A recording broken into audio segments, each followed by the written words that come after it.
هل الرئيس يعاني من سحر؟ نعم، رئيس تاعنا يعاني من سحر، ونقدر بقوة الله عز وجل أقسم بالله الذي خلق السماء بدون عمد وربي يشهد على ما أقول، نجم بإذن الله تعالى في 20 دقيقة.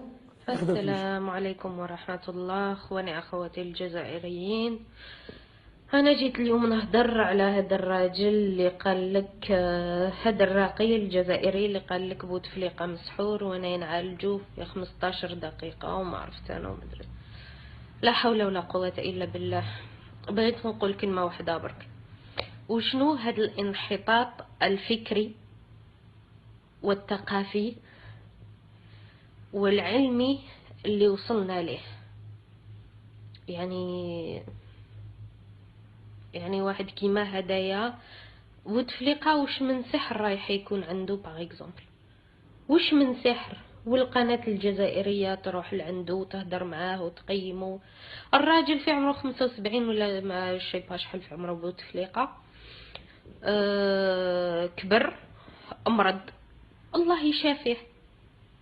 يعني سيكواسا قالك في 20 دقيقة نوقفوا على رجليه ومسحور يعني ديجا هو اصلا بين مهبول ماشي مسحور.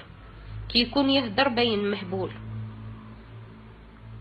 ماذا بكم خوتي اخواتي يعني تبارطاجيو باش يوصل له المعلومة هدية. لا حول ولا قوة الا بالله العلي العظيم. والله ما لقيت ما نقول. ربي يهدي ما خلق ان شاء الله يا ربي. هذا ما كان.